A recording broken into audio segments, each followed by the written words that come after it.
everybody. It's a beautiful day. The water's like glass. I love it when it's like that. It's so fun to get out like that and cruise around the lake. It's like you're flying. Love that stuff.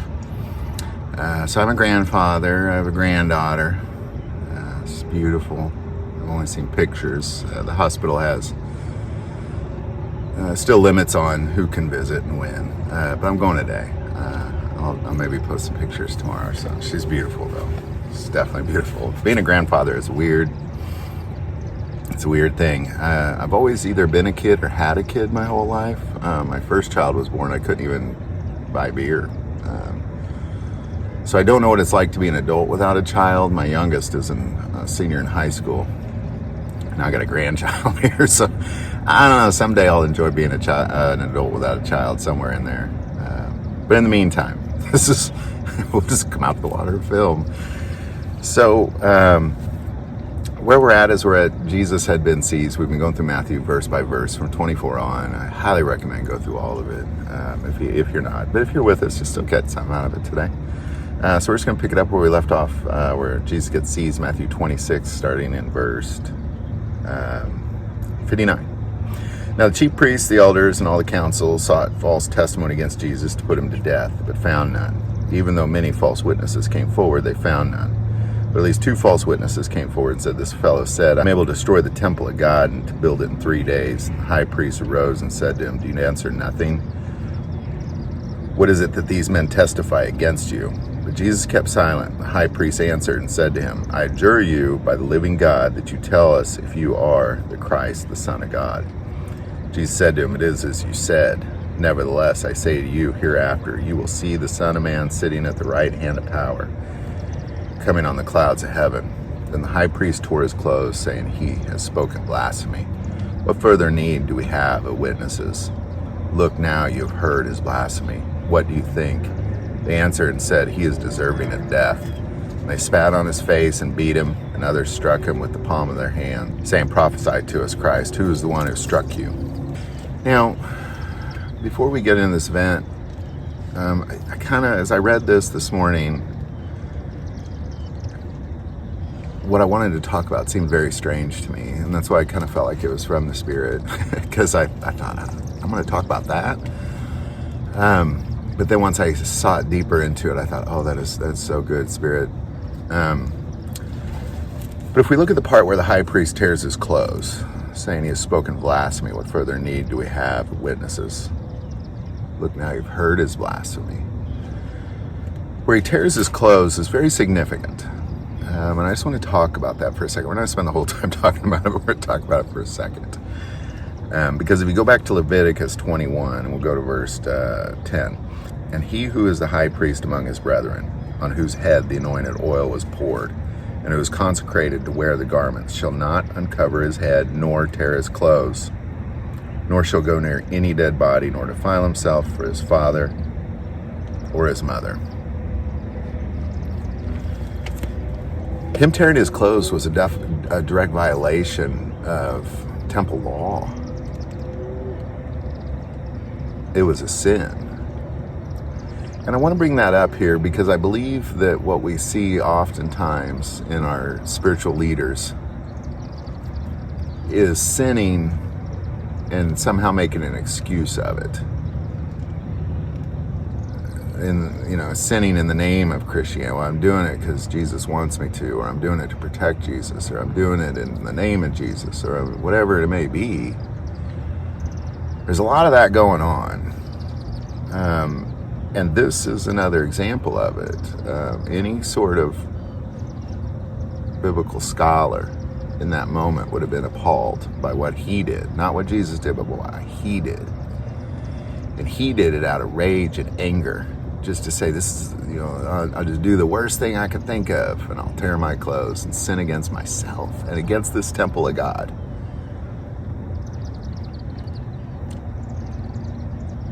I just think it's important we be cautious of that, because I think there's a lot of that going on in the world. There's a lot of it going on where people are just sinning and they're doing it in the name of God, or because they're justifying it through spiritual means. Well, because this thing happened, I need to do this thing.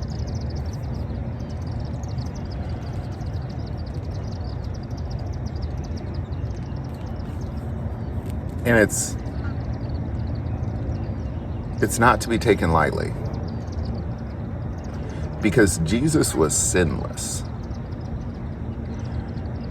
When he said the temple was going to be destroyed, he wasn't lying. He was prophesying. It did get destroyed. And here he is, just saying, what they said, I'm just not saying anything. Well, are you the Christ? It is as you say. Blasphemy, just tears his clothes, just sin. I'm so mad I'm going to sin. This man's sin has caused me to sin. And I think we're living in a world today, and I think we've always lived in it. I mean, this world has been there since that moment where people sinned in the name of Jesus. Since that moment on, people have always sinned in the name of Christianity. And this time we're living in now is no different. There's all sorts of people changing laws, changing sins. Easter, going to service on Sunday, not honoring the Sabbath. I can go on and on with things that religious leaders are doing, consuming the sacrifice of the altar, fornication, not dressing appropriately, drinking, murder, all in the name of Jesus. It's gross. It just seems like every day I wake up to some news report of some pastor doing something terrible in the world. Usually preying on innocent women or children.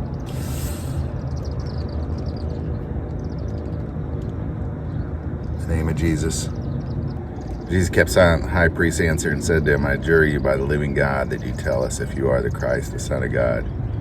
Jesus said to him, as you said, nevertheless I say to you, hereafter you will see the Son of Man sitting at the right hand of the power and coming on the clouds of heaven. The high priest tore his clothes, saying, He has spoken blasphemy. What further need do we have of witnesses? Look now, you've heard his blasphemy. Something else I've seen a lot of lately is this worship of political figures in the church. Ugh. I mean, when you take the temple and you politicize it,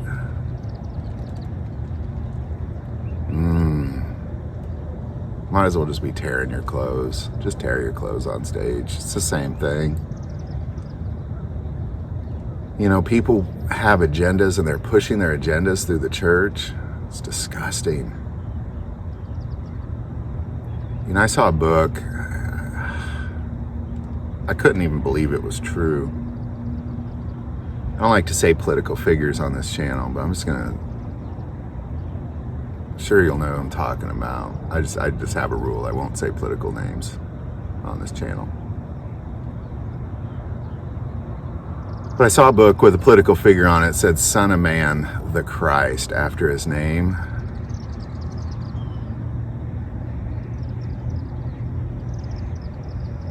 And it was written by a religious leader. It's one of the most appalling things I've ever seen in my life. That is how the Antichrist rises. Is Christians embrace him as Christ. It's the ultimate sin in the name of Jesus. It's the ultimate sin in the name of Jesus. You'd be wishing all you did was tear your clothes at that point. Just disgusting. Anybody that reads or buys or writes that book's going straight to hell. Be cautious. Just disgusting that somebody would write such filth. Might as well show pornography at your church. Be better. It would be better. It'd be a lot better if you just showed porn at your church. Then talking about a political figure being, and it literally says the Son of Man, the Christ. Oh my God, forgive them. Obviously, voting's important. and understanding the reasons you're voting, the reasons you are, is important. But this is not that. This is something totally different. This is worshiping. This is worshiping politics. And it's not just wrong, it is blasphemy. The ironic thing about that chief priest tearing his clothes is Jesus spoke truth. But when he tore his clothes and yelled blasphemy, he should have been looking in the mirror at that point. And that's the problem with religious figures today, is they're committing all sorts of sins in the name of Jesus, and then they point their fingers at other people and say blasphemy.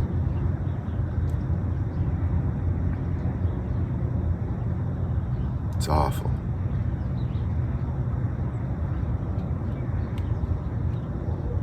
I don't know how many times chief priests have torn their clothes. I don't know if that's the first time.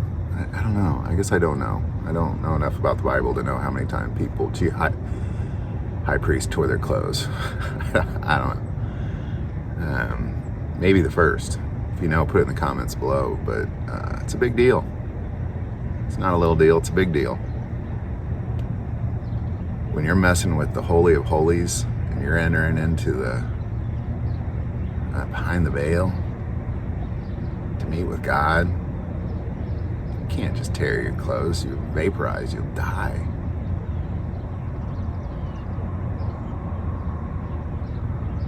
And there's a reason for it.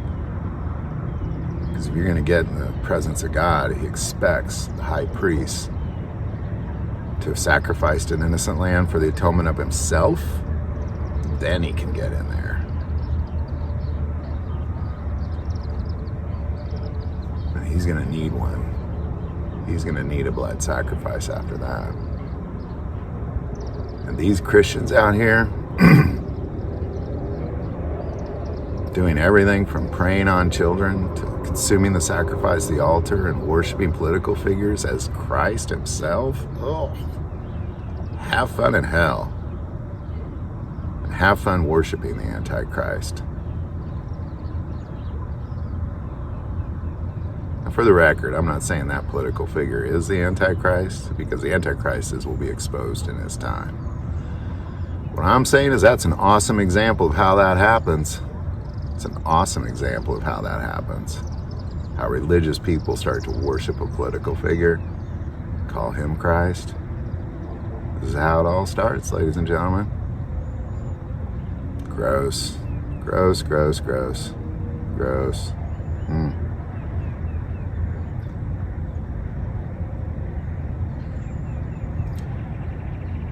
I think the things that we deal with here, the Christian church, has got to be taken seriously. It has got to be taken seriously. This tearing his clothes, I think he took that lightly. But what's happening with our religious leaders today is not okay. It has got to be taken seriously. Pastors should not be sitting like that. They should not be taking that pulpit and turning it into their agenda. That is God's pulpit, God's alone. And that political figure, he is not the Son of Man. He is just a man. And to talk about him as if he is, just makes my stomach sick. Makes me like gag in my mouth kind of thing. Just terrible, gross. Oh, awful, like I smelled something bad.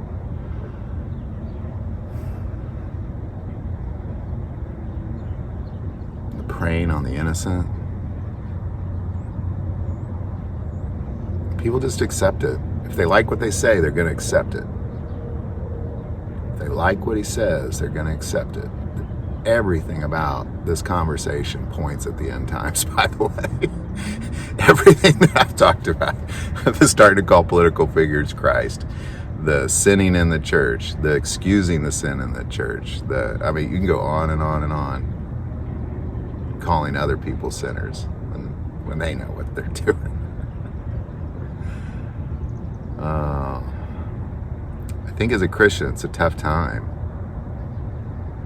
You know, when the Bible talks about the end times, that the real Christians will all be in sackcloth, it's because they're not going to be in their air-conditioned giant buildings. They're going to be in the wilderness. The safety of the wilderness. Not just safe from the enemy, but safe from spiritual decline. Severe spiritual decline in the church. Severe.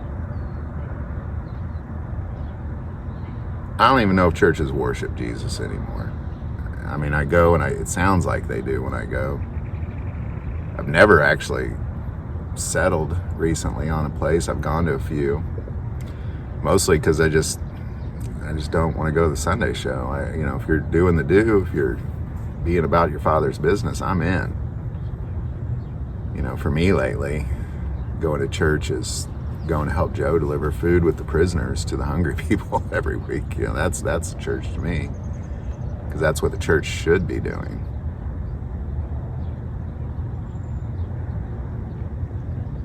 But I just can't see it. I know it exists. I'm going to show a little B-roll. It's so beautiful here. Birds are chasing some bugs and stuff on the top of the water. It's cool, really pretty. So there you go, ladies and gentlemen. I didn't mean to turn this into this. I just started with the tearing of the clothes. That's all I knew I was going to talk about. And turn to this. Love the Spirit, how He works, man. Love it. It's here. It's right here on the water, in this boat.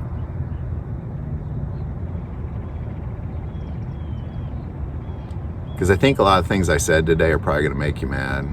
Just tear your clothes, yell blasphemy. Blasphemy. How dare you insult my favorite politician? Not insult your favorite politician. I'm just saying, don't worship him. Don't worship him. There's where you fall apart. Like a politician? Great. Worship him as if he is Christ. You are jacked up. Jacked up. Have fun in hell. That, ladies and gentlemen, is exactly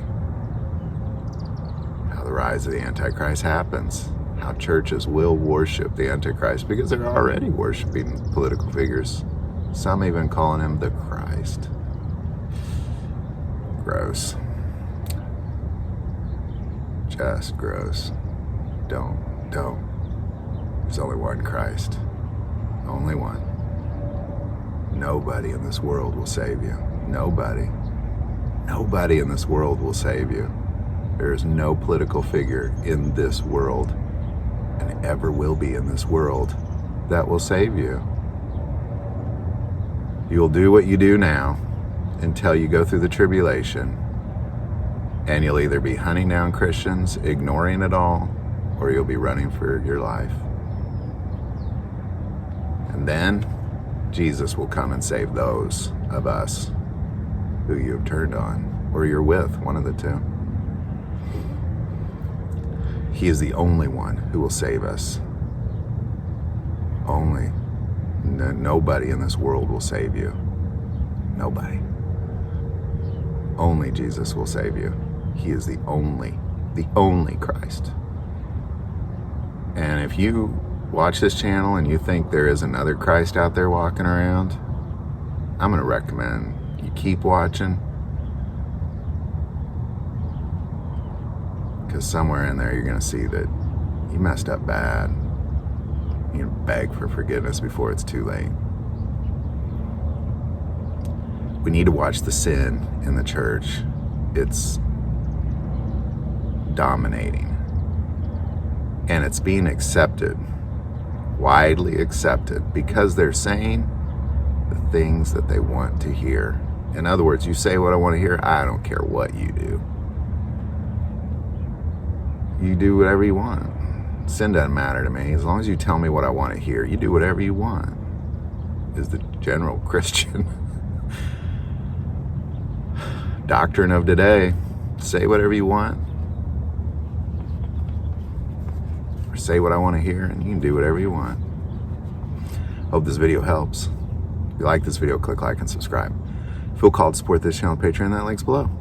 most important part of this channel is we take prayer requests, so please don't ever hesitate to send that in. Thank you for watching this episode of God, Family, and Guns. And as always, love God, love your family, and love guns.